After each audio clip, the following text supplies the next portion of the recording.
Mari, jemaat yang dikasihi Tuhan, kita akan bersama-sama memperkatakan apa yang dimaksud dengan Pentakosta ketiga dan Mazmur 91. Apa yang dimaksud dengan Pentakosta ketiga? 1. Pentakosta ketiga adalah pencurahan Roh Kudus yang dahsyat di zaman ini, melebihi yang terjadi di Asusastrit. 2. Pentakosta ketiga akan mengakibatkan penuaian jiwa yang terbesar dan yang terakhir sebelum Tuhan Yesus datang kembali. 3. Pentakosta ketiga akan membangkitkan generasi Yeremia, yaitu anak-anak muda yang dipenuhi Roh Kudus, cinta mati-matian kepada Tuhan Yesus, tidak kompromi terhadap dosa, dan akan bergerak untuk memenangkan jiwa. 4. Pentakosta ketiga lahir di Indonesia dan bergerak ke bangsa-bangsa. Gerakan ini dari timur ke barat dan akan kembali ke Yerusalem. 5. Pentakosta ketiga akan memberikan kuasa untuk menyelesaikan amanat agung, dan setelah itu Tuhan Yesus akan datang kembali. Mari bersama kita sepakat dan percaya mendeklarasikan firman Tuhan yang tertulis dalam Mazmur 91. Dalam lindungan Allah, orang yang duduk dalam lindungan yang maha tinggi dan bermalam dalam naungan yang maha kuasa akan berkata kepada Tuhan, tempat perlindunganku dan kubu pertahananku, Allahku yang kupercayai. Sungguh, Dialah yang akan melepaskan engkau dari jerat penangkap burung, dari penyakit sampar yang busuk. Dengan kepaknya Ia akan menudungi engkau. Di bawah sayapnya engkau akan berlindung. Kesetiaannya ialah perisai dan pagar tembok. Engkau tak usah takut terhadap kedahsyatan malam, terhadap panah yang terbang di waktu siang, terhadap penyakit sampar yang berjalan di dalam gelap, terhadap penyakit menular yang mengamuk di waktu petang. Walau 1.000 orang rebah di sisimu dan 10.000 di sebelah kananmu, tetapi itu tidak akan menimpamu. Engkau hanya menontonnya dengan matamu sendiri dan melihat pembalasan terhadap orang-orang fasik. Sebab Tuhan ialah tempat perlindunganmu, yang maha tinggi telah kau buat tempat perteduhanmu. Malapetaka tidak akan menimpa kamu, dan tulah tidak akan mendekat kepada kemahmu. Sebab malaikat-malaikatnya akan diperintahkannya kepadamu untuk menjaga engkau di segala jalanmu. Mereka akan menatang engkau di atas tangannya, supaya kakimu jangan terantuk kepada batu. Singa dan ular tedung akan kau langkahi.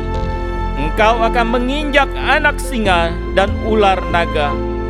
Sungguh, hatinya melekat kepadaku, maka aku akan meluputkannya.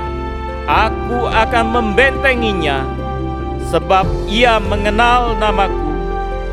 Bila ia berseru kepadaku, aku akan menjawab.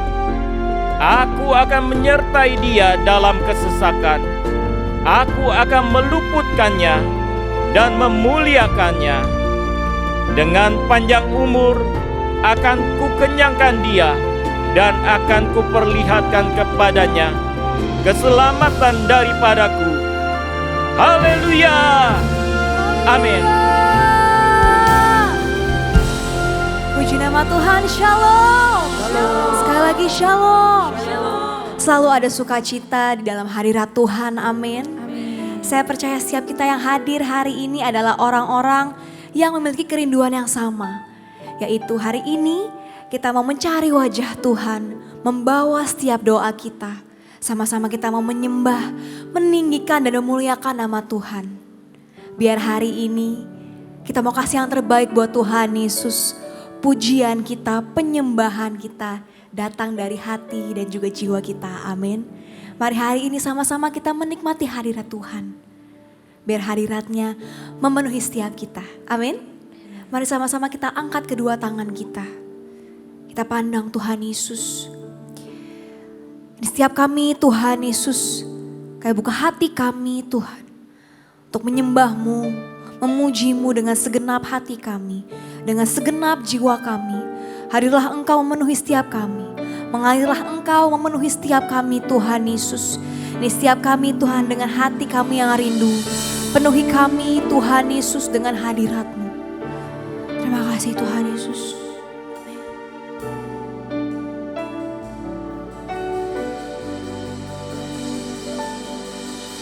Tuhan hadir di bait kudus-Nya saat umat mencari wajah-Nya, berseru, berdoa, bersujud menyembah dan menikmati kehadiran-Nya. Tuhan mau dekat dengan umat-Nya yang datang dengan segenap hatinya, berseru, berdoa, bersujud menyembah dan menikmati kehadiran-Nya.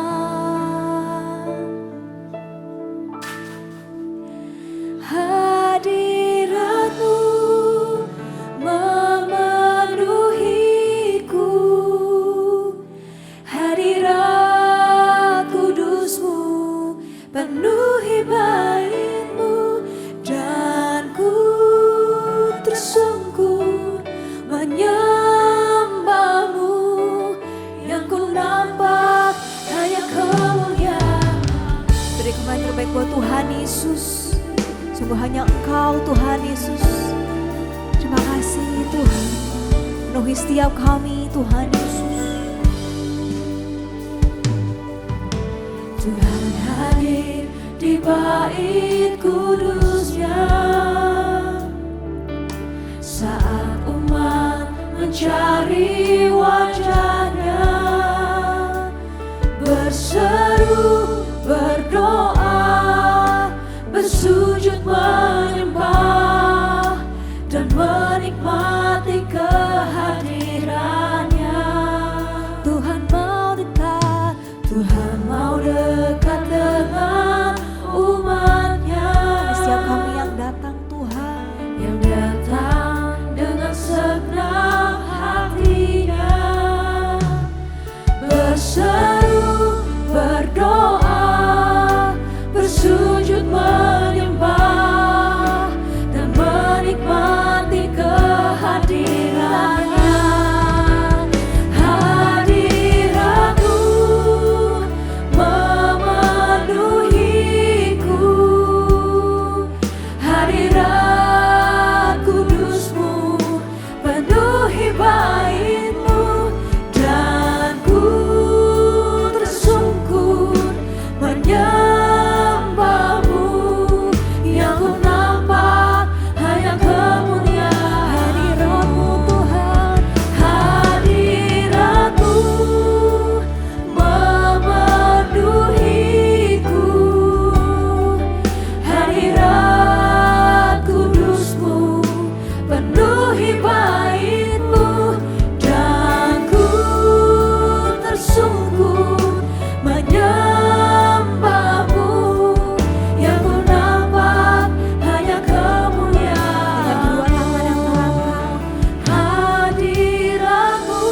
Setiap kami yang merasakan hadirat-Mu Tuhan di tempat ini, memenuhi setiap kami Tuhan Yesus.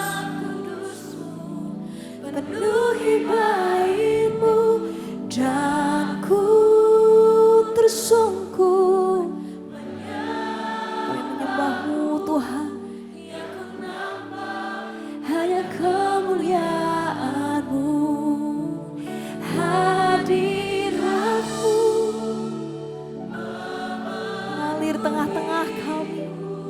jamah hati setiap kami Tuhan. Amin. Penuhi bait-Mu dan ku menyembah-Mu, yang ku nampak hadirat-Mu Tuhan, hadirat-Mu memenuhiku, hadirat kudus-Mu di setiap kami Tuhan Yesus. Amin. Tersungkur menyembah-Mu, yang ku nampak hanya kemuliaan-Mu. Mari setiap yang rindu pada Tuhan Yesus nyatakan, hadirat-Mu memenuhiku, hadirat kudus-Mu penuhi bait-Mu, dan ku tersungkur menyembah-Mu, yang ku nampak hanya kemuliaan-Mu. Hadirat-Mu memenuhiku, hadirat kudus-Mu penuhi bait-Mu, dan ku tersungkur menyembah-Mu, yang ku nampak hanya kemuliaan-Mu. Dan ku tersungkur, dan ku tersungkur menyembah-Mu, yang ku nampak hanya kemuliaan-Mu. Dan ku tersungkur menyembah-Mu, yang ku nampak hanya kemuliaan-Mu. Berikan kemuliaan terbaik buat Tuhan Yesus. Kami naikkan penyembahan kami Tuhan, kami naikkan pujian kami Tuhan Yesus. Kami menyembah-Mu Tuhan Yesus dengan segenap hati kami, dengan segenap jiwa kami Yesus. Kami rasakan hadirat-Mu memenuhi setiap kami Yesus, memenuhi setiap hati kami. Ini setiap kami yang menyembah-Mu Tuhan. Kami naikkan penyembahan kami, sebab Engkau layak Yesus. Penuhilah setiap kami Yesus. Ini kerinduan kami Tuhan. Tiara lama Yesus, tiara lama takara lama lama lama. Kami menyembah-Mu Yesus. Kami tinggikan nama-Mu. Oh haleluya. Oh nama Yesus, tiara lama takara lama lama. Kami mengangkat tangan kami Yesus. Kami mengangkat suara kami. Kami pandang kemuliaan-Mu Yesus. Oh Yesus, haleluya. Oh nama Yesus, tiara lama lama lama lama lama. Come and fill us with your presence, oh Lord. Oh, we're longing for your presence, God. Hallelujah. Oh nama Yesus, tiara lama lama lama lama. Kami menyembah-Mu Yesus. Haleluya. Tiara lama Yesus, tiara lama lama lama lama. Tiara lama takara lama lama lama. Kami bawa kerinduan kami menyembah-Mu Yesus. Come and fill us with your presence, God. Oh nama takara lama lama lama lama. Tiara lama Yesus, tiara lama lama lama. Haleluya. Tiara lama Yesus, tiara lama takara lama lama lama. Oh lama. Di setiap kami mengangkat tangan kami Tuhan Yesus. Biar Engkau yang penuhi kami dengan hadirat-Mu Tuhan. Tiara lama Yesus, tiara lama takara lama lama. Come and fill us with your presence, God.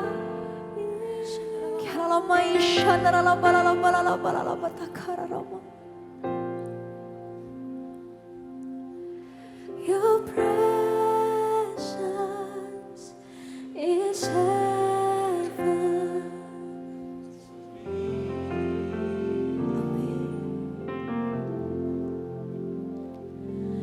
Your presence is heaven to me.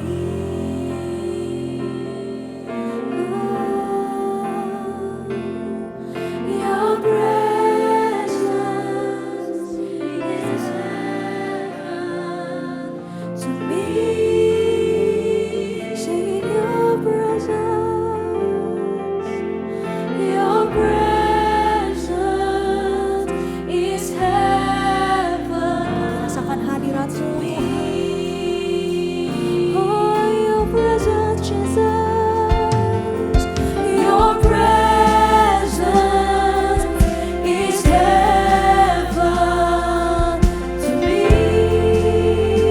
Sing your presence, Jesus. Your presence is heaven to me. Oh, your presence, Lord. Your presence is heaven to me. Amen. Your presence is heaven to me.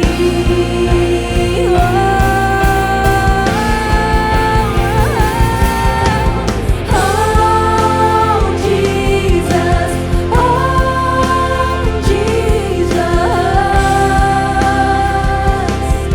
your presence is heaven to me.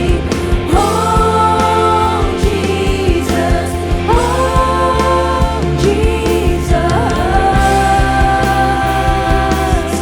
your presence is heaven, Jesus. Setiap kami yang mengangkat tangan kami, Tuhan Yesus, kami rindukan hadirat-Mu, Tuhan. Your presence is heaven to me. Oh, Jesus,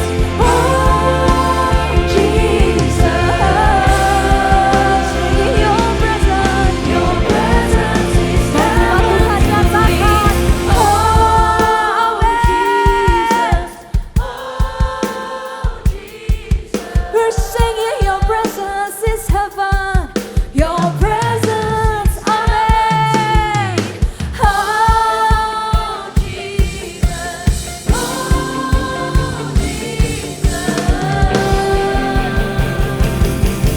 Your presence is heaven to me. Oh, Jesus.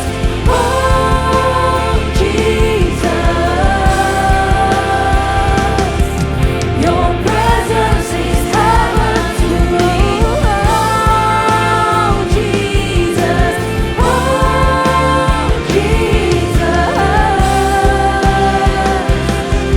Your presence is heaven to me. Your presence is heaven to me. Your presence is heaven to me. Berikan yang terbaik buat Tuhan Yesus. Sorakan haleluya. Biar selama-lamanya Tuhan ini menjadi kerinduan setiap kami untuk menyembah-Mu, meninggikan nama-Mu, memuliakan nama-Mu seumur hidup kami. Yang siap lebih lagi buat Tuhan Yesus. Sama-sama katakan amin. GBPRJ Shalom. Sekali lagi Shalom. Kita percaya kita punya Tuhan yang besar, amin. Punya Tuhan yang mengasihi setiap kita. Sama-sama sorakan. Haleluya. Hey.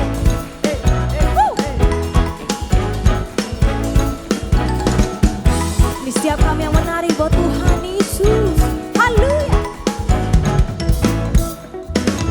Tiada terukur besar kasih setiamu Tuhan. Panjang dan lebarnya melebihi lautan.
besar anugerah-Mu, takkan berhenti ku memuji nama-Mu. Sama-sama nyatakan, hatiku bersyukur, jiwa kami memuji Tuhan.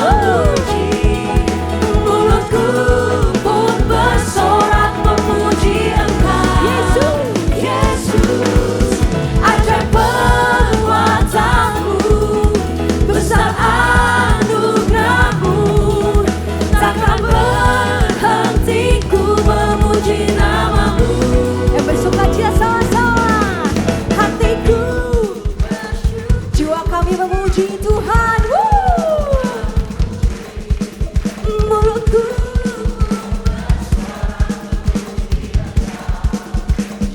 bersama-sama, ajaib perbuatan-Mu, besar anugerah-Mu, takkan berhenti ku memuji nama-Mu. Hatiku bersyukur, jiwaku memuji, mulutku pun bersorak memuji Namanya. Yesus, ajaib perbuatan-Mu, besar anugerah-Mu, takkan berhenti ku memuji nama-Mu. Dengan imanmu nyatakan, tiada terukur besar kasih setiamu, tiada terukur besar kasih setiamu, panjang dan lebarnya melebihi lautan. Jauh tinggi benar kasih langit, dalamnya terdapat selami. Kasih setiamu besar selamanya. Kasih setiamu besar selamanya. Tuhan Yesus,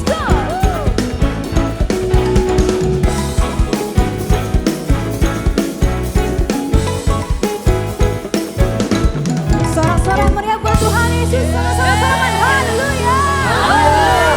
Mari dengan sukacita kasih tepuk tangan lebih lagi buat Tuhan Allah kita, saudara. Boleh kasih tos kanan kirinya, katakan Tuhan kita hebat. Haleluya. Sebab dia Tuhan yang hebat dan besar. Dia lebih besar dari setiap masalah kita. Amin. Haleluya. Kebesaran-Mu Tuhan melampaui segala-galanya. Hari ini kami naikkan pujian bagi Engkau Tuhan Yesus. Mari jemaat GPRD bersama.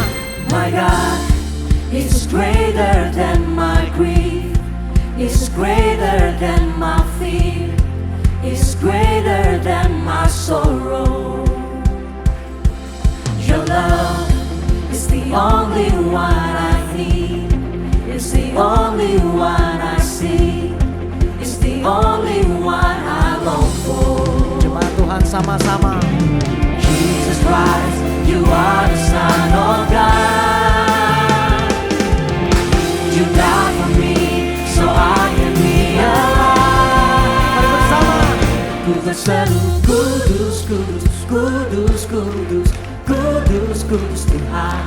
Allah yang perkasa, dahsyat dan kuat, Kau terhebat. Nyatakan. Ku berseru, layak, layak, layak, layak Tuhan. Raja mulia, Bapa yang kekal, Kau terhebat. Teman-teman yang percaya sorakan Yes. Kami memuji kebesaran dan kehebatan-Mu Tuhan. Mari. My God is greater than my grief, is greater than my fear, is greater than my sorrow. Sing your love. Your love is the only one I need, it's the only one I see, it's the only one I long for. Come on, let's sing Jesus. Jesus Christ, you are the Son of God. You died for me, so I can be alive. Come on together. Kudus, kudus, kudus, kudus, kudus, kudus,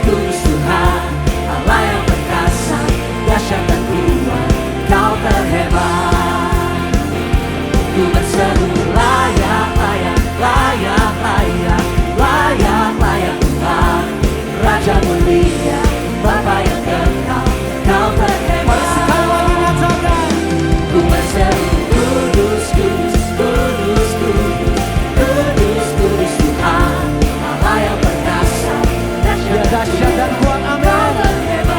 Katakan Kau layak, ku berseru layak, layak, layak, layak, layak, layak Tuhan, Raja mulia, Bapa yang kekal, Kau terhebat. Mari tepuk tangan untuk Tuhan kita, saudara. Sebab Kau kudus, Kau layak terima segala pujian, pengagungan, sembah kami Tuhan. Untuk Allah kami yang besar dan hebat. Haleluya.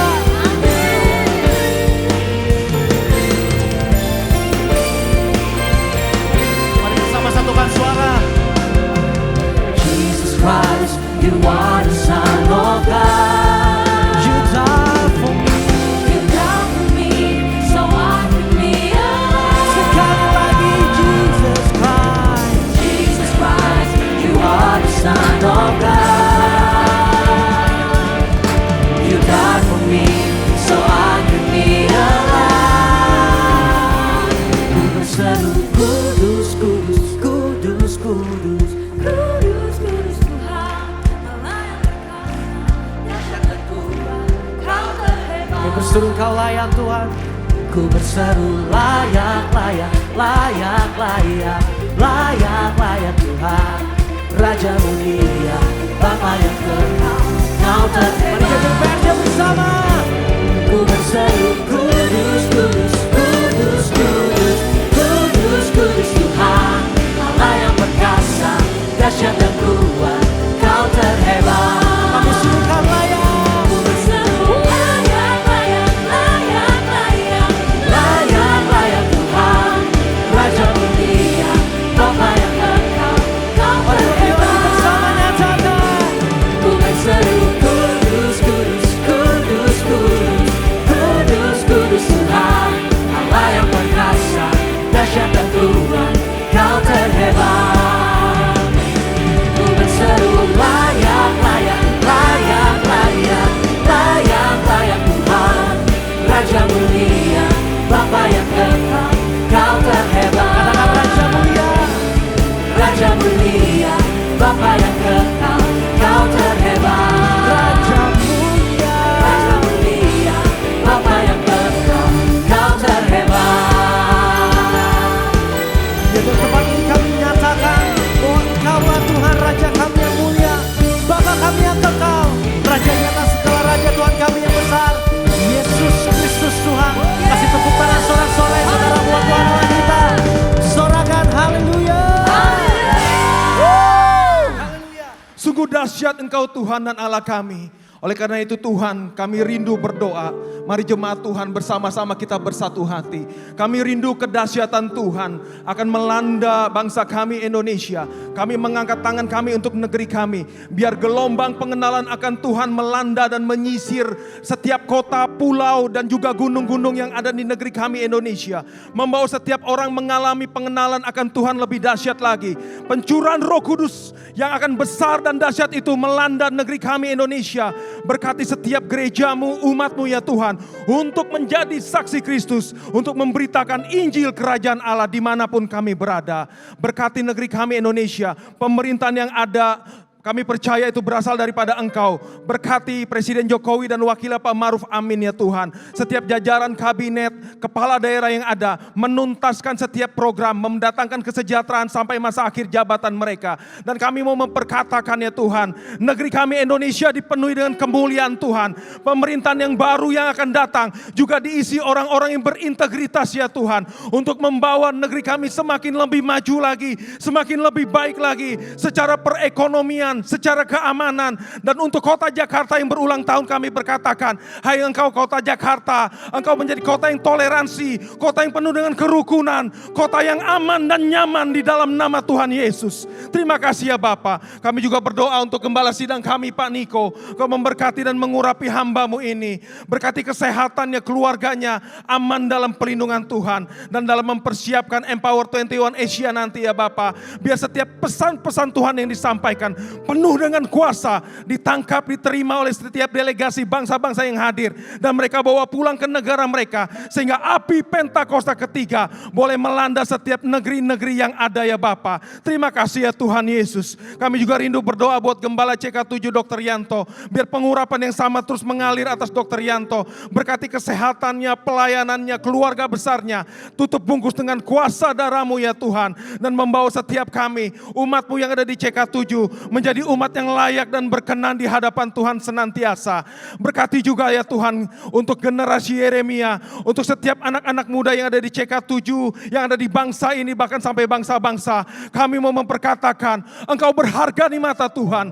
Roh Tuhan ada padamu, Engkau penuh dengan Roh Kudus. Dan dimanapun setiap Engkau melangkah, akan disertai dengan penyertaan Tuhan yang dahsyat dan ajaib. Engkau akan Tuhan pakai dengan dahsyat dan luar biasa anak-anak muda yang ada. Kami berdoa, berkat 10 kali lipat tercurah atas setiap anak-anak kami. Setiap mereka tidak menjadi sama lagi. Bahkan mereka menjadi berkat, terang dan garam dunia. Terima kasih ya Tuhan Yesus. Hanya di dalam nama Tuhan Yesus kami sudah berdoa dan mengucap syukur. Sama-sama kita katakan, amin.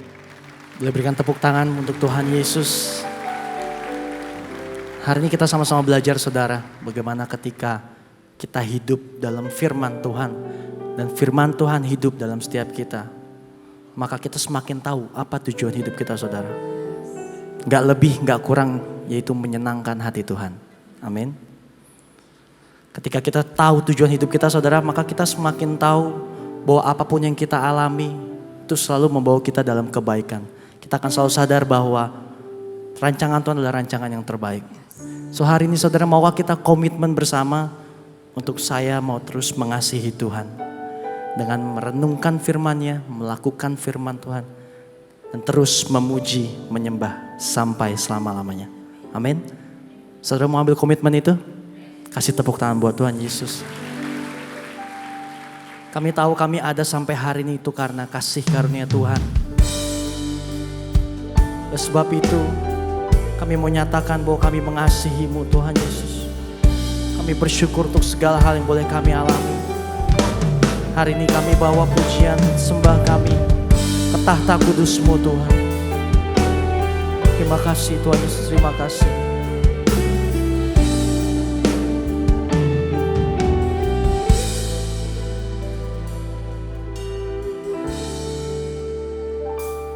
Aku mengasihi Engkau Yesus dengan segenap hatiku.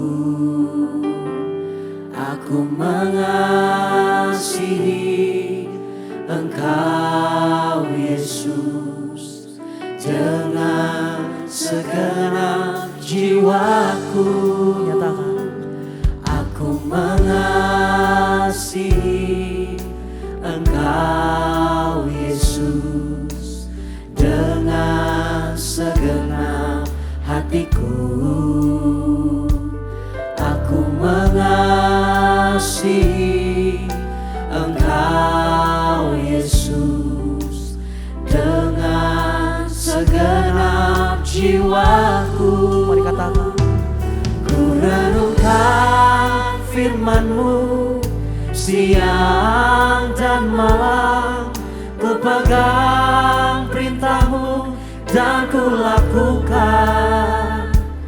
Engkau tahu ya Tuhan, tujuan hidupku hanyalah untuk menyenangkan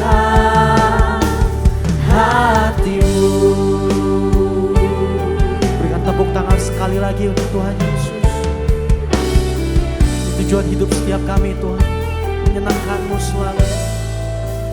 Mari bersama. Aku mengasihi Engkau Yesus dengan segenap hatiku. Katakan dengan iman-Mu. Aku mengasihi Engkau Yesus dengan segenap jiwaku. Ku renungkan firman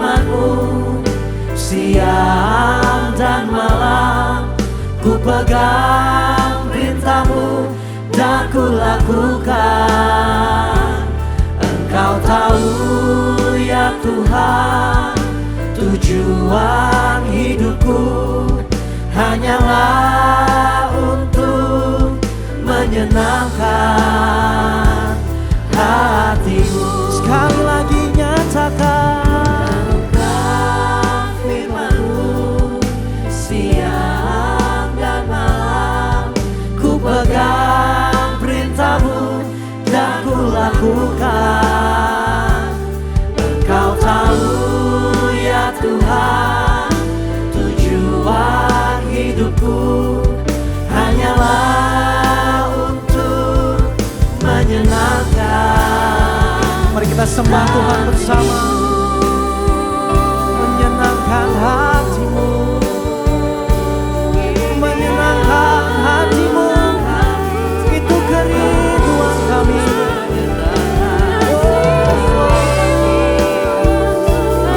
Sungguh kami mengasihi-Mu, sungguh kami mengasihi-Mu lebih dari segalanya.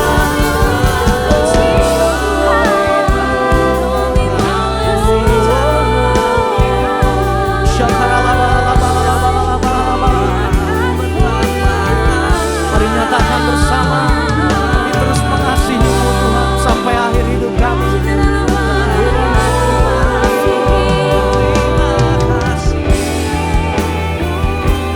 Mari jemaat Tuhan dengan segenap hatimu bersama. Renungkan firman-Mu siang dan malam, ku pegang perintah-Mu dan ku lakukan. Engkau tahu ya Tuhan, tujuan hidupku hanyalah untuk menyenangkan hati-Mu. Mari lebih lagi bersama. Renungkan firman-Mu siang dan malam, ku pegang perintah-Mu dan ku lakukan. Engkau tahu ya Tuhan, tujuan hidupku hanyalah untuk menyenangkan hati-Mu. Katakan, menyenangkan hati-Mu, menyenangkan hati-Mu. Haleluya.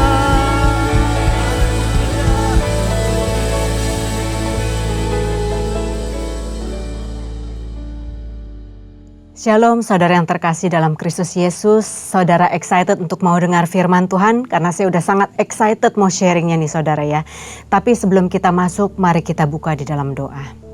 Kita berdoa. Bapa yang baik, Bapa yang selalu punya anugerah dan berkat yang baru setiap pagi. Kami datang kepadamu ya Tuhan. Tuhan, dengan apa kami bisa balas kebaikan-Mu Tuhan. Selain kami berikan hati kami berikan hidup kami Tuhan. Untuk menyenangkan hati-Mu, untuk memuliakan nama-Mu. Bapa, kami telah siap untuk mendengarkan firman-Mu Tuhan, bersabdalah karena kami siap untuk dibentuk, untuk dipakai, untuk melakukan firman-Mu Tuhan. Dan kami yakin dan percaya kami bukan hanya menerima firman daripada Tuhan, tetapi kami akan melakukannya dan kami akan tumbuh subur berbuah di dalam roh-Mu. Terima kasih Tuhan, Roh Kudus inilah waktu-Mu, bekerjalah. Haleluya, amin. Saudara, saya sungguh-sungguh mengucap syukur setiap kali saya diberikan kehormatan untuk men-sharingkan firman Tuhan. Saya tahu siapa saya saudara, tetapi kalau Tuhan mau pakai saya, itu karena Tuhan bukan hanya sayang sama saya, tetapi Tuhan juga sayang sama saudara. Dan hari ini kita mau sama-sama belajar saudara mengenai sebuah tema yang berjudul Touching God's Heart. Saya sungguh-sungguh berdoa saudara supaya kita bukan hanya menjadi Kristen-Kristenan, tetapi kita sungguh-sungguh menjadi anak Allah. Kita sungguh-sungguh menjadi mempelai Kristus. Kita sungguh-sungguh berkenan di hati Tuhan. Nah, Hari ini kita akan belajar dari dua orang tokoh yang sangat berpengaruh pada zaman dulu pada saat Alkitab itu dibuat, saudara. Yang pertama adalah Raja Saul, raja pertama dari Israel, dan yang kedua adalah Raja Daud. Apa yang terjadi, saudara? Di 1 Samuel 13 ayat 14 dikatakan Tuhan memilih seorang yang berkenan di hatinya. Siapa orang itu, saudara? Nah, di kitab Markus kita bisa tahu bahwa Yesus disebut anak Daud. Apa kelebihan dari Raja Daud sehingga Tuhan begitu berkenan di hatinya dan Yesus mau disebut sebagai anak Daud, saudara. Tetapi sebelum kita mempelajari tentang Raja Daud, saya ingin kita semua mempelajari tentang kesalahan Raja Saul.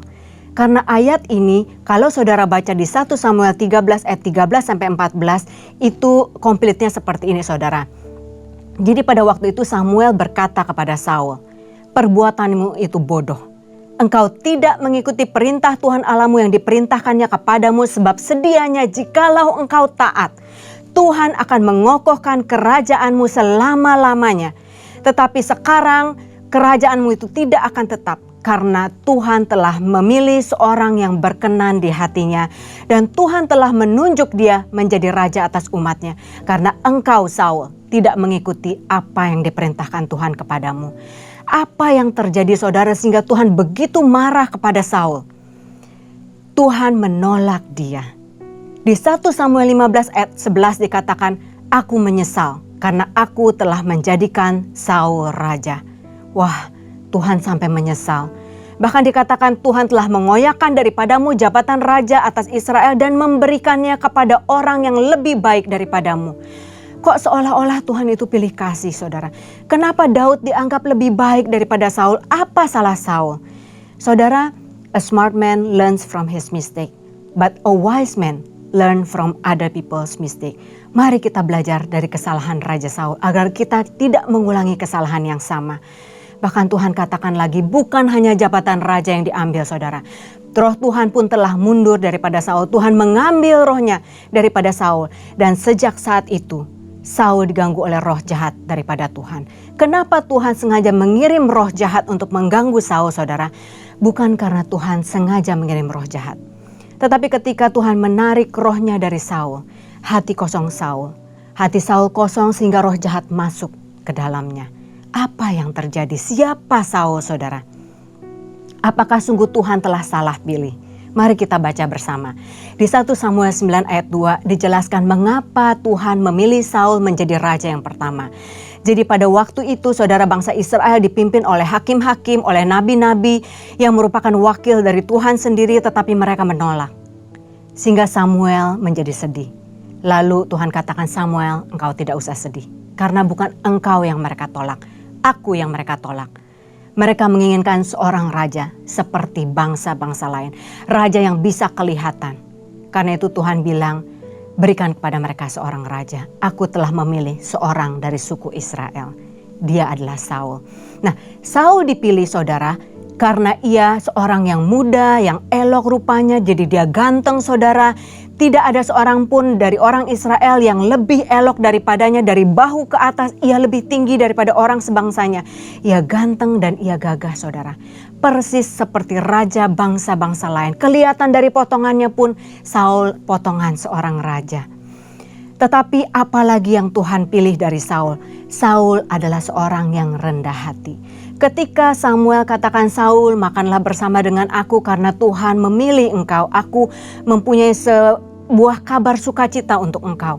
Lalu Saul menjawab, tetapi jawab Saul, "Bukankah aku seorang suku Benyamin, suku yang terkecil di Israel, dan bukankah kaumku paling hina dari segala kaum suku Benyamin? Mengapa Bapak berkata demikian?"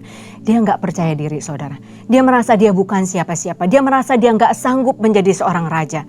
Karena ketika Tuhan memilih kita, bukan karena kita hebat, tetapi karena anugerah Tuhan. Karena Tuhan berikan kesempatan, karena Tuhan begitu baik sama kita.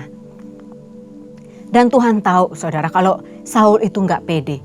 Bahkan pada saat dia mau dinobatkan menjadi raja, ketika Samuel mau mengumumkan kepada segenap bangsa Israel, "Ini loh raja kalian, Tuhan udah pilih loh." Ketika dicari-cari, Saul gak ada, saudara. Waduh, Samuel kalang kabut tanya, "Tuhan, di mana Saul?" Lalu Tuhan kasih tahu, Saul bersembunyi di balik barang-barang. Saul ketakutan, Saul nggak pede, tetapi Tuhan tahu itu.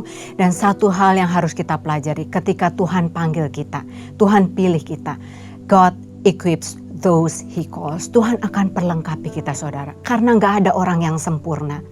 Ya, apa yang Tuhan lakukan kepada Saul? Yang pertama, Allah mengubah hatinya menjadi lain. Dia diberikan hati yang baru, saudara. Lalu Tuhan bukan hanya memberikan hati yang baru, Tuhan memberikan rohnya berkuasa atas Saul.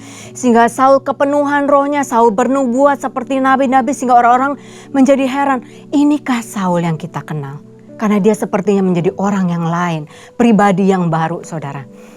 Dan ketika bangsa itu bilang, kenapa kami harus taat kepada Saul? Kami gak mau kasih persembahan sama Saul. Mereka menolak Saul. Tetapi Tuhan memberikan hikmat.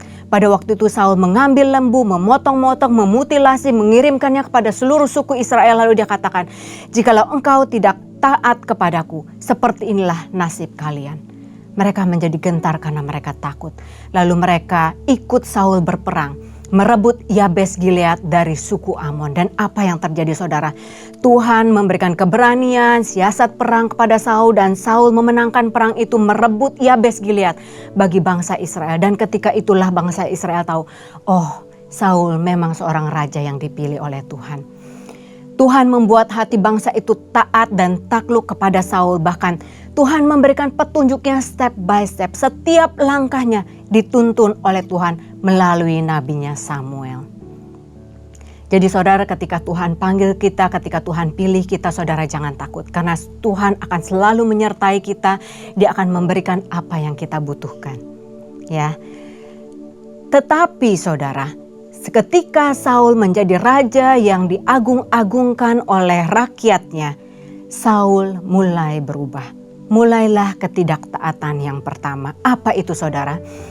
Di 1 Samuel 13 ayat yang pertama kalau saudara baca, baru ketika Saul memerintah 2 tahun menjadi raja pertama Israel. Ketika itu Yonatan memukul kalah pasukan Filistin di Geba. Dan Saul begitu hebohnya, begitu girangnya, dia meniup sangkakala mengatakan Saul telah menang.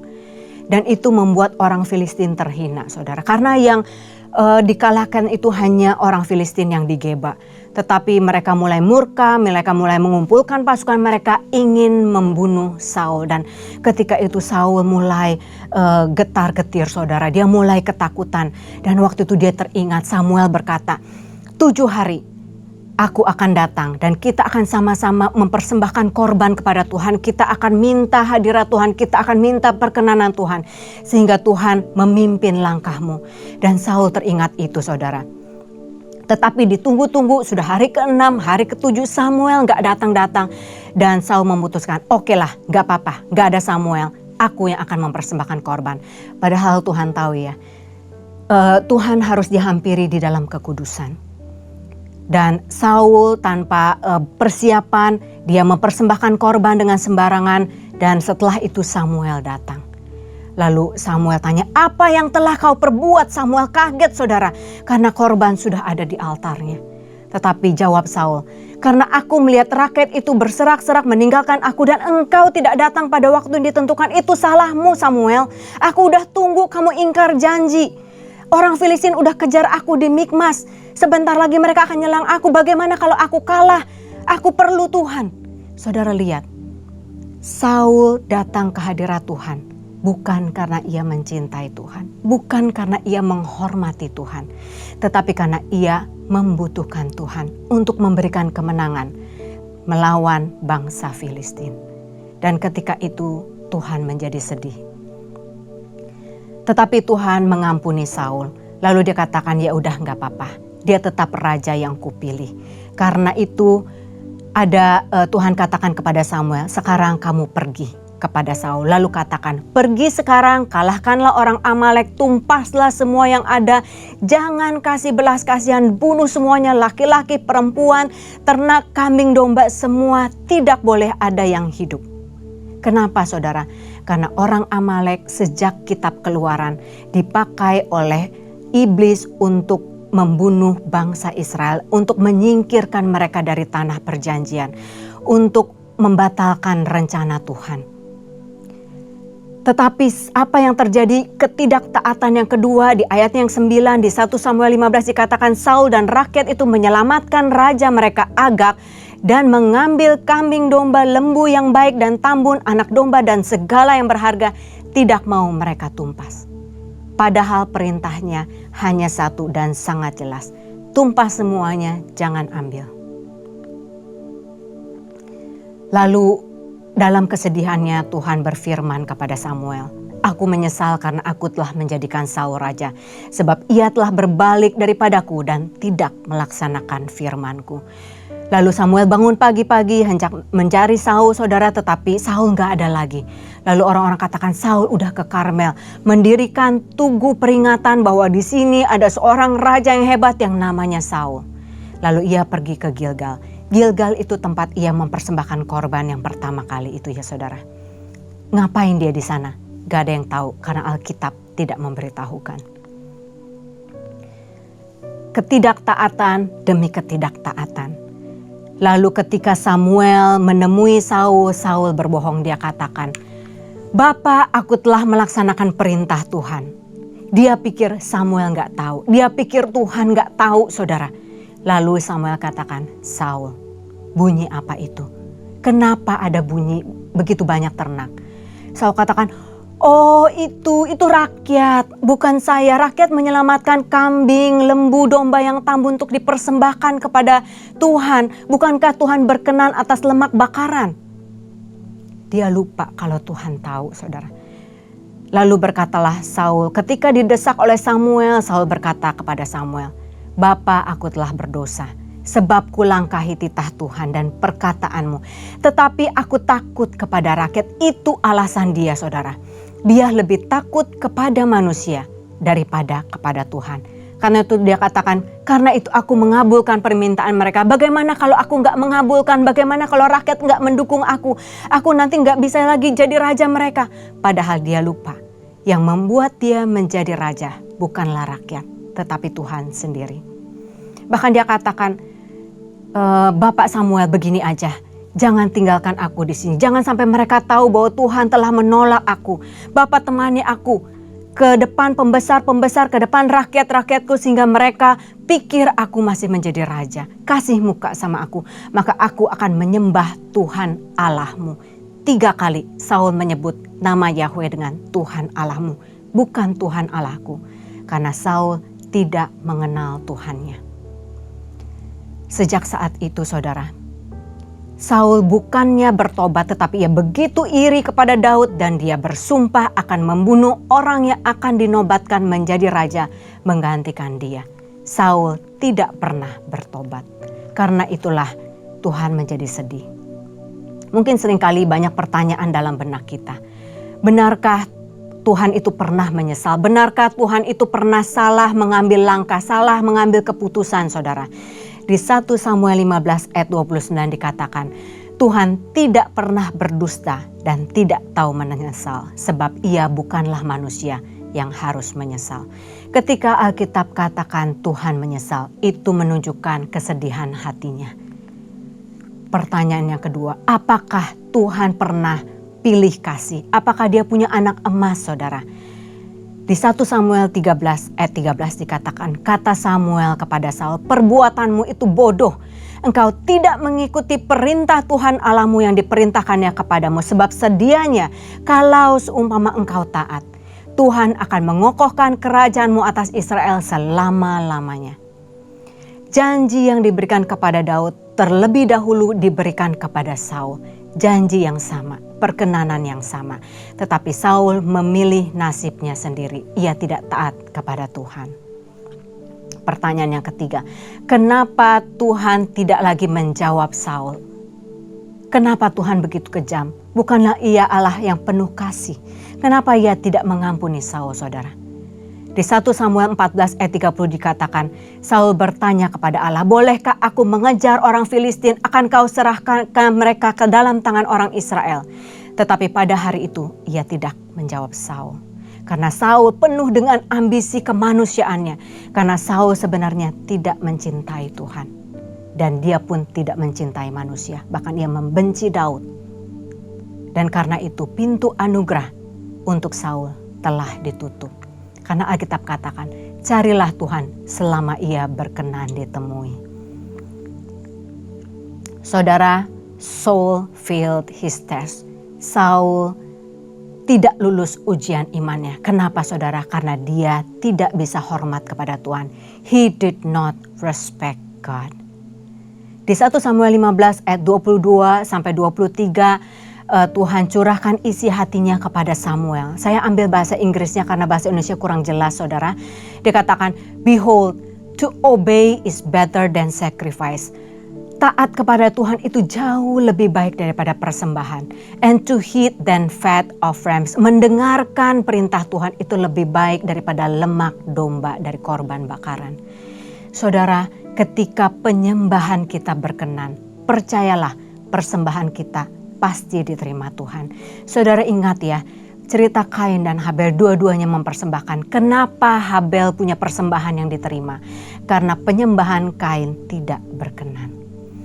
For rebellion is like the sin of divination. Pemberontakan, ketidaktaatan itu dibenci oleh Tuhan. And arrogance like the evil of idolatry. Dan kesombongan itu seperti penyembahan berhala. Tuhan tidak suka kepada orang yang sombong. Nah, kenapa Daud itu dipilih oleh Tuhan? Bahkan Tuhan begitu sayang sama Daud, Tuhan begitu berkenan kepada Daud. Ada beberapa alasan saudara. Daud bukan siapa-siapa. Bahkan ketika Tuhan memberitahu kepada Samuel, pergilah ke rumah Isai karena aku akan menobatkan seorang anaknya menjadi raja. Lalu Samuel datang ke rumah Isai. Apa yang terjadi saudara? Dari anak yang pertama sampai yang terakhir tidak ada yang berkenan di hati Tuhan. Padahal mereka ganteng, mereka gagah, mereka prajurit. Lalu Samuel tanya, hanya inikah anakmu? Karena Daud gak ada di situ saudara. Lalu Isai mengatakan, oh ada satu lagi sedang menggembalakan beberapa ekor kambing dombaku. Saudara, Daud gak ada di situ karena Isai gak panggil dia. Kalau saya sebagai seorang tua, saudara, anak saya mau dinobatkan menjadi raja, saya akan jejer mereka. Saya akan berikan kesempatan yang sama saudara karena saya sayang sama mereka. Tetapi Isai menganggap remeh Daud karena Daud tidak punya potongan seorang raja. Kakak-kakaknya juga meremehkan dia. Tetapi Daud tidak pernah menyimpan itu sebagai kepahitan. Karena dia tahu segala sesuatu yang terjadi dalam hidupnya adalah seizin Tuhan. Daud tahu bahwa ketika semua orang menelantarkan dia sendirian di padang gurun hanya bersama beberapa ekor kambing domba, di situ Tuhan ada, di situ Tuhan menjaga dia. Bahkan ketika binatang buas menerkam, Tuhan membantu dia, memberikan kekuatan sehingga dia bisa mengalahkan semua binatang buas dan kambing dombanya aman. Daud selalu bersama dengan Tuhan dan Daud tahu hanya Tuhan yang sungguh-sungguh sayang sama dia, saudara. Dan ketika Daud dengar bahwa Goliat itu menghina Tuhan Allahnya, Tuhan yang begitu mengasihinya, hati Daud menjadi panas. Ketika dia diminta oleh ayahnya mengantarkan makanan kepada kakak-kakaknya, saudara, lalu dia dengar Goliat mocking his God, lalu Daud katakan, sini aku lawan Goliat. Mereka kaget, hah? Anak kecil waktu itu usianya mungkin belasan saudara, 10 sampai 15 tahun. Bahkan dipakaikan baju zirah aja itu gak bisa bergerak karena mungkin baju zirahnya dengan Daud beratnya sama saudara. Lalu Daud katakan, aku gak perlu semua ini, aku hanya perlu Tuhan. Lalu dia ambil 5 batu kecil, dia lihat Goliat yang 2 kali lipat lebih tinggi daripada dia, lebih gagah perkasa, semuanya tertutup besi. Bagaimana cara mengalahkan mesin perang ini saudara? Lalu Tuhan memberikan hikmat. Dia ambil sebuah batu umban lalu dilemparkan karena Goliat punya sebuah kelemahan. Dia harus melihat karena itu matanya tidak tertutup saudara. Itulah satu-satunya celah yang bisa Daud tembak dengan batunya. Sekali tembak itu masuk ke dalam otak Goliat dan Goliat roboh. Sang raksasa kebanggaan orang Filistin itu mati di tangan seorang anak kecil. Karena apa? Karena bukan Daud yang berperang melawan Goliat, karena Tuhan yang berperang melawan Goliat. Dan ketika itu Saul berjanji siapapun yang mengalahkan Goliat akan menikah dan menjadi menantu raja. Dan Daud menang. Tetapi apa yang terjadi? Saul ingkar janji. Dia memberikan anaknya Meriab kepada orang lain saudara. Dia menghina Daud. Tetapi Daud tidak pernah sakit hati. Lalu Mikal jatuh cinta, anaknya Saul. Adiknya Meriab jatuh cinta kepada Daud. Lalu Saul memberikan Mikal kepada Daud dan mereka menikah, tetapi Saul berulang kali hendak membunuh Daud bahkan di meja makan mereka sendiri. Lalu Daud harus lari dari istana raja karena ia mau dibunuh oleh mertuanya sendiri. Sedih ya saudara, ditolak di rumahnya, ditolak di rumah mertuanya. Kemana Daud harus pergi? Kemanapun. Ketika ia masih berada di tengah bangsa Israel, Saul memburu dia saudara untuk membunuh dia. Sehingga dia harus menyeberang ke tanah musuh. Ke tengah bangsa orang Filistin. Goliat yang sudah ia kalahkan, betapa bencinya orang Filistin terhadap Daud. Tetapi ia harus menyeberang ke sana, berpura-pura gila saudara. Supaya ia tidak dibunuh karena ia pegang janji Tuhan bahwa suatu saat ia akan menjadi Raja Israel. Kapan itu terserah Tuhan. Ia berpura-pura gila di depan Raja Akis, ludahnya meleleh ke janggutnya, lalu dia menjilat-jilat pintu gerbang, ditertawakan oleh semua orang. Daud sudah gila. Tetapi Daud simpan janji Tuhan di dalam hatinya. Lalu apa saudara? Daud mengumpulkan 40 orang yang ditolak, semua orang yang kepahitan, semua orang yang sakit hati dididik oleh Daud menjadi prajurit yang gagah perkasa. Mereka menang perang demi perang di tempat musuh saudara. Tetapi orang Filistin gak senang ketika mereka berperang. Keluarga mereka, anak, istri, barang-barang ternak mereka semua dijarah dan dibawa kabur. Ketika Daud dan pasukannya kembali, mereka sudah tidak ada. Lalu pasukan itu begitu marah sama Daud dan dia juga ditolak oleh para pemberontak itu yang diselamatkan oleh dia saudara. Lalu di tengah kesedihannya Tuhan mempertemukan dia dengan seorang hamba. Lalu hamba itu memberitahukan kemana orang Filistin menyembunyikan keluarga mereka. Keluarga mereka dilindungi oleh Tuhan. Lalu Daud ke sana menyelamatkan keluarganya, semua selamat. Harta benda mereka tidak ada yang hilang karena Tuhan beserta dengan mereka. Dan Daud mengalami penolakan demi penolakan, kepahitan demi kepahitan. Tapi apakah dia benci, apakah dia balas dendam? Enggak saudara. Karena Daud adalah seorang yang lemah lembut dan rendah hati. Ya. Jadi ada beberapa kriteria Daud yang dilihat oleh Tuhan. Yang pertama, tidak pernah Daud menyimpan dendam dan kepahitan. Karena Tuhan katakan, ampunilah, karena aku juga telah mengampuni engkau. Dan Daud seorang yang sangat taat, dia mengampuni. Bahkan dia mengampuni Saul 2 kali, dia bisa membunuh Saul. Bahkan dia tidak hanya menyelamatkan nyawa Saul saudara, dia menyelamatkan anak Saul. Bahkan cucu Saul, anak Yonatan pun makan sehidangan dengan Daud. Luar biasa ya saudara ya. Daud tidak pernah menganggap Saul sebagai musuhnya karena dia tahu Tuhan memberikan 2 jenis orang dalam hidup kita. There are 2 kinds of people. One as a blessing and another one as a lesson. Tuhan pakai Saul untuk membentuk karakter dia. Segala sesuatu yang terjadi dalam hidupnya adalah sepengetahuan Tuhan. Daud selalu bertanya kepada Tuhan dan Tuhan selalu menjawabnya. Ketika ia tanya Tuhan, apakah aku harus berperang? Tuhan katakan, iya kamu harus berperang. Lalu dia baru maju saudara. Lalu dia tanya lagi, Tuhan kemana aku harus pergi? Tuhan katakan ke Hebron dan di situ dia pergi. Lalu dia tanya Tuhan bagaimana caranya menyeberang? Tuhan katakan, jangan masuk dari depan tapi membelok ke belakang dari poplar trees. You have to attack them. Dan dia taat dan dia selalu menang karena strateginya dia berasal dari Tuhan.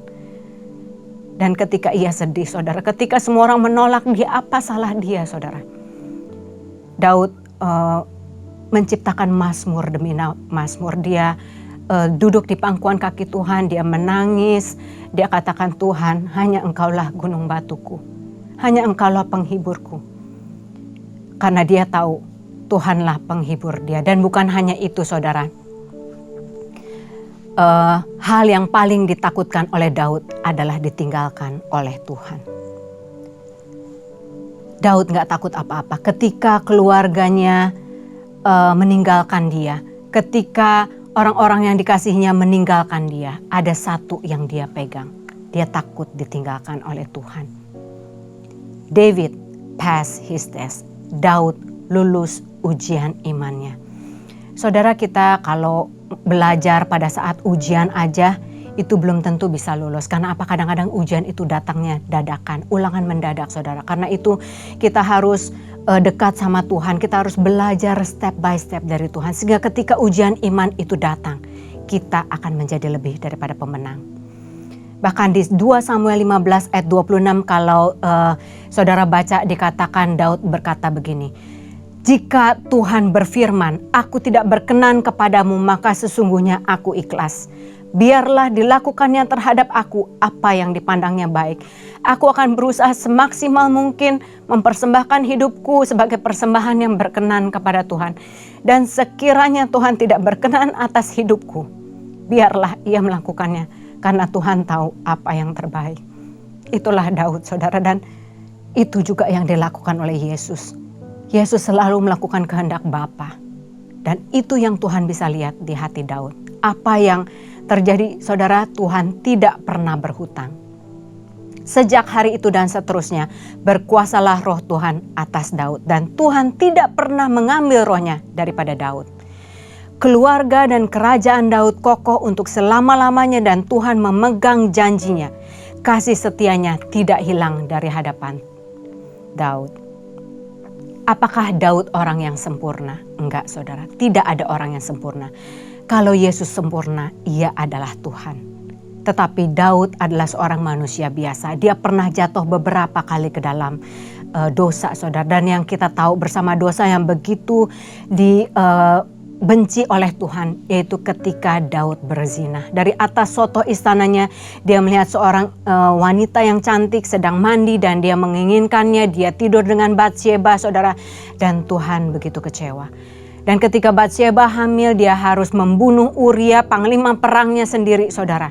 Dan Tuhan marah sehingga Tuhan tidak ngomong langsung sama Daud, tetapi Tuhan mengirim Nabi Nathan untuk memperingati Daud. Nabi Nathan memberikan sebuah perumpamaan. Ada seorang yang kaya raya, dia punya banyak ternak, tetapi ketika ia ingin mengadakan perjamuan, dia bukan memotong ternaknya sendiri, dia memotong ternak tetangganya yang binatang peliharaan yang begitu dikasihinya. Saudara, tidur bersama dengan dia sudah lama dan dia menyembelihnya untuk kemudian memakannya, dan Daud menjadi marah. Daud katakan, orang itu harus membalas 4 kali lipat. Lalu Nathan katakan, orang itu adalah engkau sendiri. Dan Daud baru sadar, oh iya, Tuhan, aku bersalah, aku punya banyak istri, aku punya banyak selir. Kenapa aku harus ambil istri Uria, satu-satunya istri Uria? Dan Daud membayar konsekuensi dosanya dengan sangat mahal, saudara. Dosa Daud memang diampuni oleh Tuhan. Tetapi kita harus ingat, saudara, ketika kita berbuat dosa, kita diampuni. Tetapi konsekuensi dari dosa harus kita tanggung. Apa yang ditanggung oleh Daud? Kalau saudara baca di 2 Samuel 12 ayat 11, 2 Samuel 16 ayat 22, saudara bisa tahu bahwa Tuhan mengatakan, istrimu akan ditiduri oleh orang lain. Seperti engkau meniduri istri Uria. Dan siapa yang meniduri istrinya itu selirnya, ya saudara, Absalom, anaknya sendiri ketika Absalom memberontak terhadap Daud. Sebuah konsekuensi yang besar. Daud dipermalukan di antara rakyatnya, saudara. Lalu apa yang dia katakan, engkau harus membayar 4 kali lipat karena membunuh Uria. Daud membayar dengan 4 nyawa anaknya. Siapa itu, saudara? Yang pertama adalah anak yang dikandung Batsyeba, lahir pada saat Batsyeba melahirkan. Belum sempat diberi nama. Yang kedua adalah Amnon, ketika ia memperkosa sepupunya sendiri Tamar. Lalu Amnon dibunuh oleh Absalom. Dan Absalom begitu berambisi menjadi raja, ia lari dari Daud, ia ingin mempermalukan Daud, ia ingin menjadi raja, lalu ia dibunuh oleh Yoab, panglima perang Daud sendiri. Lalu ketika Salomo dinobatkan menjadi raja, Adonia itu begitu iri, saudara, lalu Salomo memberikan perintah untuk membunuh Adonia. 4 nyawa anaknya yang begitu dikasihinya menjadi korban kesalahan Daud. Tetapi Daud bertobat. Daud dekat sama Tuhan. Daud begitu melekat di hati Tuhan. Kalau saudara baca Mazmur Daud, di Mazmur 22, saudara coba lihat siapa yang mengatakan seperti ini. Mazmur Daud. Allahku, Allahku, mengapa engkau meninggalkan aku? Seperti air aku tercurah dan segala tulangku terlepas dari sendinya. Hatiku menjadi seperti lilin hancur luluh di dalam dadaku, dan dalam debu maut kau letakkan aku. Sebab gerombolan penjahat mengepung aku, mereka menusuk tangan dan kakiku. Segala tulangku dapat kuhitung, mereka menonton, mereka memandangi aku, mereka membagi-bagi pakaianku di antara mereka, dan mereka membuang undi atas jubahku. Siapa yang mengatakan ini, saudara? Ini adalah pesan profetik akan penderitaan Yesus pada waktu ia disalibkan.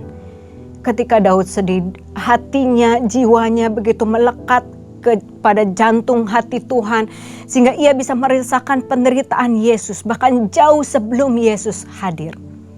Inilah pesan profetik yang Tuhan berikan kepada Daud. Dan di Mazmur 34 ayat 21 Tuhan katakan, ia melindungi segala tulangnya, tidak ada satupun yang patah, dan itu terjadi. Walaupun Yesus disalibkan, walaupun tadinya prajurit akan mematahkan tulangnya, Yesus sudah menyerahkan nyawanya. Tidak ada satu tulang dari Yesus yang patah. Luar biasa ya saudara ya. Orang yang berkenan di hati Tuhan. Apa yang kita bisa pelajari saudara? Bagaimana cara menyentuh hati Tuhan? Kita belajar dari Daud. Saudara, yang pertama, inginkan Tuhan lebih daripada berkatnya. Jangan cari Tuhan hanya untuk mendapatkan berkatnya. Kita akan rugi saudara. Karena kita seharusnya mencari Tuhan segala sumbernya. Sumber dari berkat itu. Ketika kita mencari dahulu kerajaan Allah, maka semuanya akan ditambahkan kepada kita. Libatkan Tuhan dalam segala rencana kita. Ketika kita punya rencana yang besar, kita mau membuka usaha yang baru, kita mau pindah pekerjaan, kita mau mencari sekolah buat anak-anak kita, doakan saudara, Tuhan akan tuntun langkah demi langkah. Saudara, saya mau sharing sedikit ketika saya mau cari tempat kuliah buat anak saya. Waktu itu anak saya pengen ke Amerika saudara, tetapi kami berdoa dan walaupun sudah diterima, suami saya katakan enggak, ini bukan jawaban dari Tuhan. Suami saya katakan di Singapura aja, anak saya nggak mau saudara. Tetapi kita tetap doakan karena kita mau Tuhan yang tuntun. Kita nggak mau kita yang tentukan jawabannya. Dan Tuhan bukan hanya memberikan sebuah tempat kuliah yang baik. Tuhan yang berikan scholarship, beasiswa saudara. 4 tahun tidak bayar beasiswa, tidak bayar uang sekolah, tidak bayar uang dom, tidak bayar uang makan. Itu diberikan oleh pemerintah Singapura tanpa kami mendaftar beasiswa. Itu Tuhan yang berikan. Bahkan Tuhan berikan jaminan pekerjaan 3 tahun. Dan ketika Tuhan panggil saya untuk berfirman, untuk berkhotbah, tidak pernah terlintas sedikit pun saya ingin berkhotbah saudara. Saya orang yang pemalu, saya nggak pandai bicara, saya demam panggung.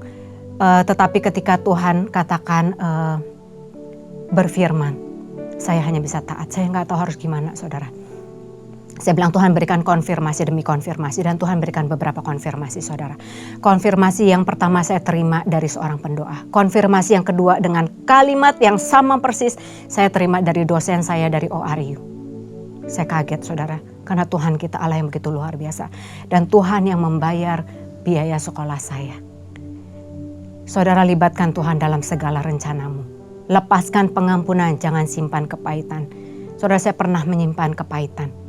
Tetapi itu membuat saya menghalangi, membuat berkat-berkat Tuhan terhalang. Bahkan saya merasa setiap kali saya baca Alkitab itu bagaikan kalimat yang mati, yang gak hidup. Tetapi ketika saya melepaskan pengampunan, ketika saya melepaskan kepahitan, ketika saya mulai memberkati orang itu, saya punya 2 buku yang saya tulis saudara. Sekarang ini setiap pagi saya benar-benar datang ke hadirat Tuhan di sebuah ruangan tertutup, hanya saya dan Tuhan. Saya punya 2 buku. Yang pertama saya tuliskan janji-janji Tuhan. Ketika saya dapatkan sesuatu, saya tuliskan janji Tuhan, saya perkatakan, saya aminkan janji itu. Yang kedua, ketika ada orang yang melukai saya, saudara, saya tuliskan, saya mengampuni dia dan saya memberkati dia. Dan saudara bisa lihat nanti ya. Kalau kita punya kesempatan saya akan tunjukkan. Di buku yang penuh dengan janji Tuhan itu, buku itu sudah hampir penuh. Tetapi di buku yang satu lagi, semakin saya mengampuni, semakin saya nggak pikir apa perkataan manusia, buku itu hanya kosong. Saya isi lembaran-lembaran pertama, selebihnya nggak ada lagi karena saya nggak pernah merasa kepahitan. Karena Tuhan bersama dengan saya. Percayalah saudara, waktu Tuhan adalah waktu yang terbaik. Ketika orang lain mendapatkan berkat Tuhan, ketika orang lain dapat pujian, ketika orang lain naik pangkat, naik tingkat, naik gaji, gak usah iri saudara. Karena berkat Tuhan tidak pernah tertukar. Ya, suatu saat Dia akan mencurahkan berkat-Nya bukan hanya cukup tetapi akan berkelimpahan sehingga kita bisa menjadi berkat buat orang lain. Setialah dalam perkara yang kecil. Daud setia ketika ia menjadi gembala 2-3 ekor kambing domba. Dan Tuhan berikan perkara yang besar karena ia adalah orang yang bisa dipercaya. Saya hanyalah seorang guru sekolah minggu, saudara.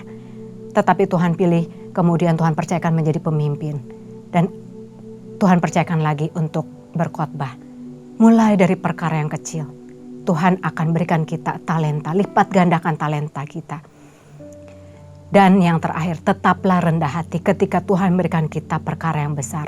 Jangan bagaikan kacang yang lupa kulit, kita harus tahu siapa kita. Tuhan pilih kita, Tuhan panggil kita bukan karena kita hebat, tetapi karena Tuhan hebat. Kita adalah orang biasa yang punya Allah yang luar biasa. Amsal 18 ayat 12 mengingatkan kita, tinggi hati mendahului kehancuran, tetapi kerendahan hati mendahului kehormatan. Ketika kita haus akan pujian dari manusia, tidak ada lagi pujian dari Tuhan. Ketika hidup kita selalu menyenangkan semua orang sehingga kita rindu untuk mendapatkan pujian dari semua orang, percayalah kita akan lelah, saudara.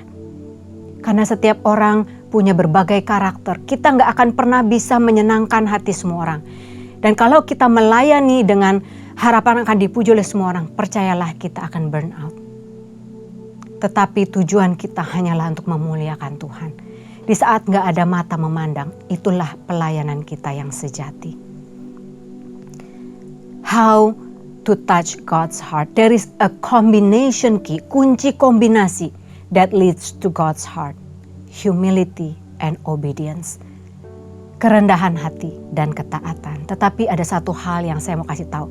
Saudara, rendah hati bukan rendah diri. Ketika kita dipilih untuk memimpin doa, kita katakan, kita nggak bisa pimpin doa. Ketika Tuhan katakan layani dia, aduh aku orang berdosa, aku nggak bisa melayani Tuhan, aku nggak punya talenta. Saudara, itu bukan rendah hati, itu rendah diri. Tuhan nggak suka orang yang rendah diri, karena orang yang rendah diri tidak mengucap syukur. Ketika Tuhan panggil Musa, dia tanya, Musa, apa yang ada padamu? Tongkat Tuhan, aku pakai tongkatmu. Tuhan selalu pakai apa yang ada pada kita. Bukan masalah kita mampu atau enggak, tetapi masalah kita mau atau enggak. Mujizat itu akan terjadi ketika kita melangkah, saudara. Ketika kita melangkah, kita baru melihat mujizat ada out of our comfort zone. Ada di luar zona nyaman.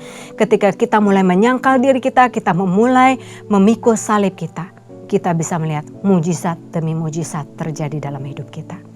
Kita tutup di dalam doa. Bapa, terima kasih Tuhan. Kami yakin dan percaya tidak ada yang kebetulan. Kalau Tuhan hari ini panggil kami untuk mendengarkan pesan ini karena Tuhan sayang sama kami. Bapa, hamba-Mu berdoa untuk semua yang mendengarkan firman ini.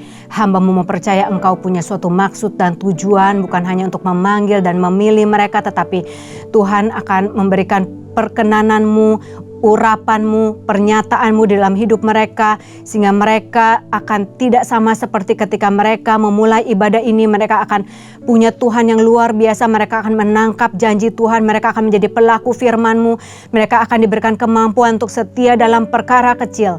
And when they do their best, Lord Jesus, you will do the rest. Tuhan akan berikan perkara-perkara besar. Hamba-Mu berdoa supaya mereka menerima promosi di marketplace, menerima perkenanan Tuhan, hubungan mereka dengan Tuhan tidak akan sama lagi karena Tuhan akan angkat mereka ke dimensi yang lebih tinggi. Mereka akan menjadi berkat dimanapun mereka ditempatkan. Mereka akan menjadi berkat untuk keluarga kecil mereka, keluarga besar mereka, teman-teman, kerabat mereka. Semuanya diselamatkan di dalam nama Tuhan Yesus. Dan berkat yang Tuhan berikan kepada mereka akan mengalir kepada orang-orang di sekeliling mereka, kepada kota ini, kepada bangsa ini. Terima kasih Tuhan, dan suatu saat nanti Tuhan akan panggil kami, Tuhan akan jemput kami di awan-awan yang permai bersama dengan Engkau. Di dalam nama Tuhan Yesus, haleluya, amin. Terima kasih saudara, selamat hari Minggu, Tuhan Yesus memberkati.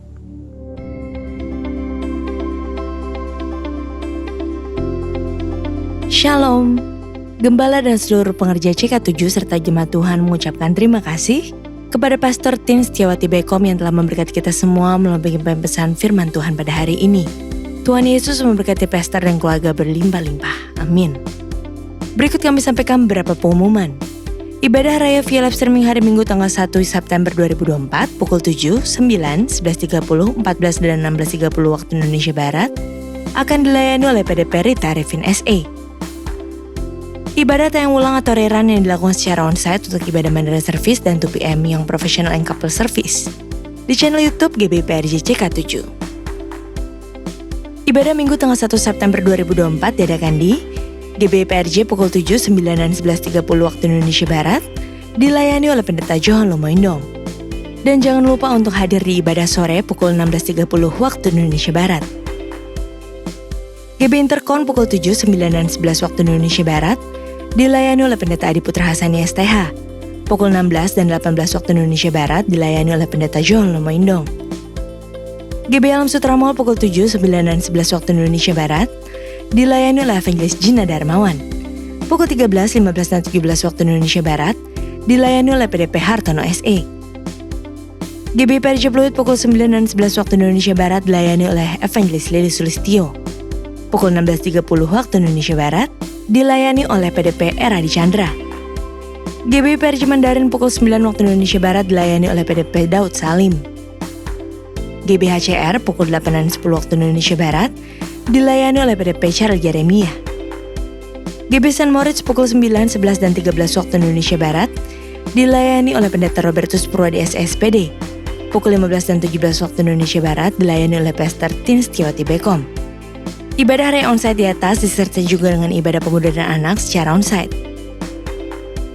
Untuk persembahan umum atau kolekte, perpuluhan jemaat, ucapan syukur dan lain-lain dapat dilakukan melalui banking, mobile banking, ATM, maupun online di website rekening persembahan CK7, BCA Cabang Tamrin dengan nomor akun 20633382222 atas nama GBI PRJ.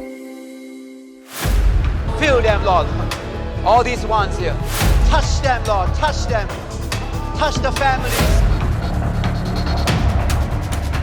Fire of the Holy Ghost upon you right now.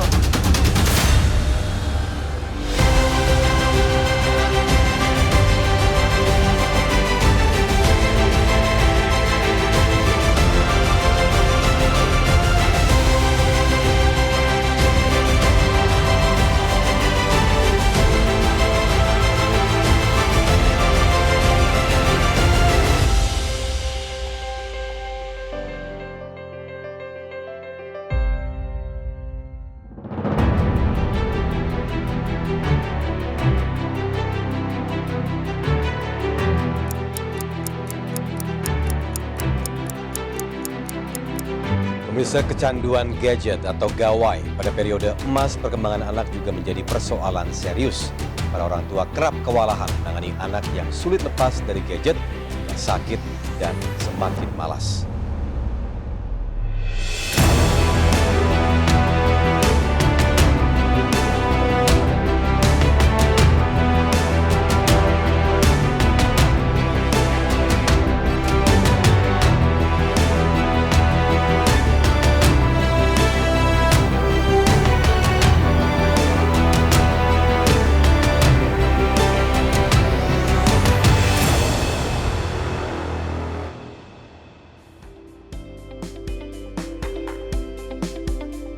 Untuk info lengkap seluruh kegiatan GBI PRJ CK7, maka Bapak Ibu dapat follow sosial media GBI PRJ baik di Instagram, TikTok, Facebook, maupun Twitter. Sekian pengumuman pada hari ini. Terima kasih atas perhatian Bapak Ibu sekalian. Tuhan Yesus memberkati. Terimalah berkat yang berlimpah-limpah dari Allah Bapa, kasih karunia di dalam anaknya yang tunggal, Yesus Kristus, persekutuan yang manis dengan Roh Kudus menyertai kita mulai saat ini sampai Tuhan Yesus datang untuk kedua kalinya, menjemput kita di awan-awan yang permai, bahkan untuk selama-lamanya.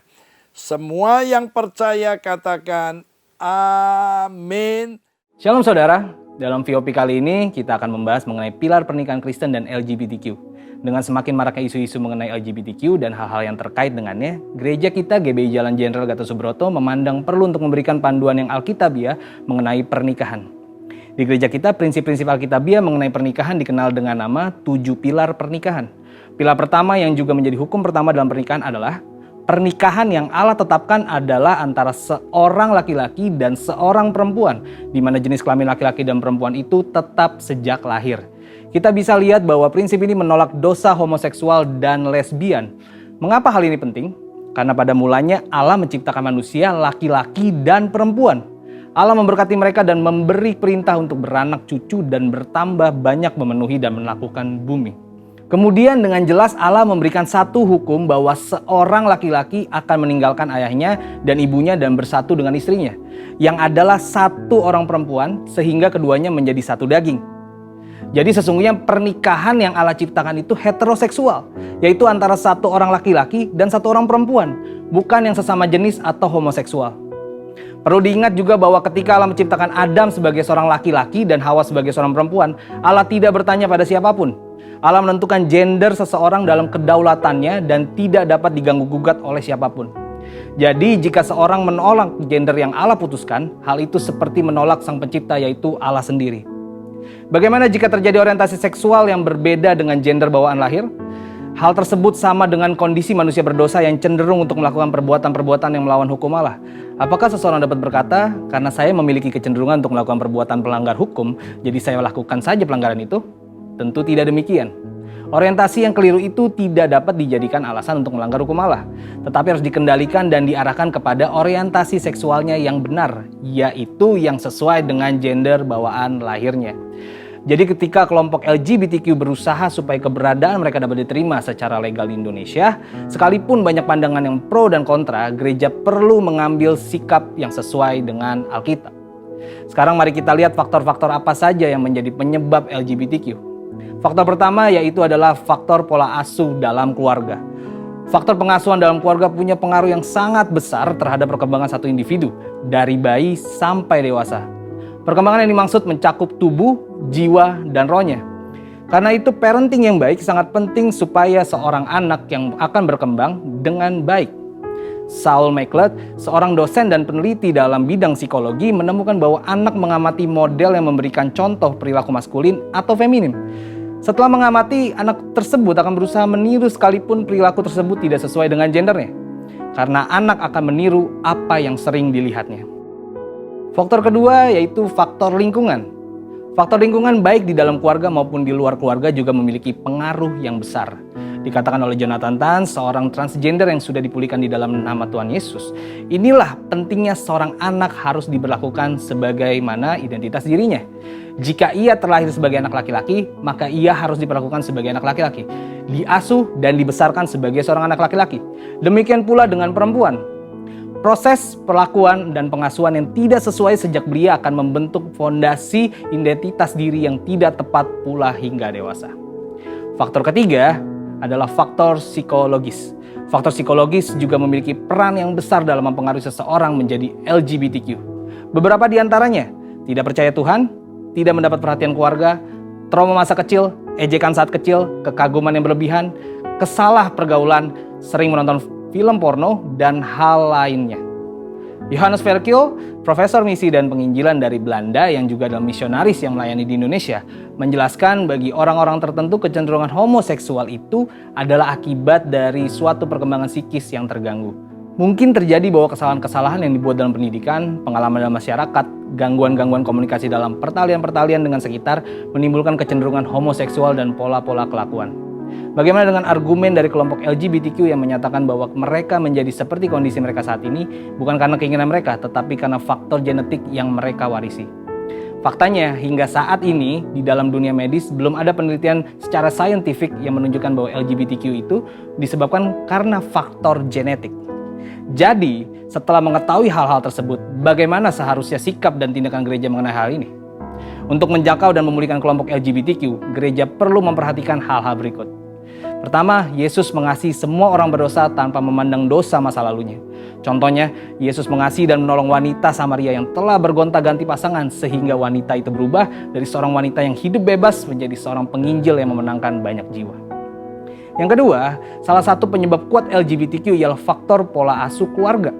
Karena itu gereja harus memfasilitasi para orang tua untuk dapat melakukan parenting dengan benar. Ketiga, gereja harus menghindari sikap menghakimi kelompok LGBTQ. Mereka harus berusaha menjangkau dan melayani mereka. Keempat, gereja-gereja di Indonesia perlu aware dengan perkembangan kelompok LGBTQ di Indonesia. Diperkirakan saat ini di 25 provinsi di Indonesia telah ada organisasi LGBTQ yang telah berusaha dengan berbagai upaya agar LGBTQ dapat diterima secara legal di negeri ini. Sebagai kesimpulan, kita mengerti bahwa pernikahan yang Allah tetapkan adalah satu orang laki-laki dan satu orang perempuan, di mana jenis kelamin laki-laki dan perempuan yang dimaksud adalah bawaan sejak lahir. Faktor pola asuh keluarga yang tidak sehat dan faktor lingkungan adalah dua faktor yang menyebabkan LGBTQ. LGBTQ bukan disebabkan oleh faktor genetik, karena LGBTQ dapat disembuhkan bila yang bersangkutan memiliki keterbukaan. Dengan kasih Kristus, gereja dapat menjangkau dan memulihkan kaum LGBTQ. Saat ini kelompok LGBTQ telah berkembang di Indonesia. Oleh karena itu, gereja-gereja di Indonesia perlu membangun jaringan kerjasama untuk membuat pelayanan yang terencana dan berkelanjutan untuk melayani dan memulihkan kaum LGBTQ. Saudara, untuk penjelasan lebih lengkapnya dari tim teologi kami, silakan buka link yang ada di atas atau scan QR Code yang tersedia. Tuhan Yesus memberkati.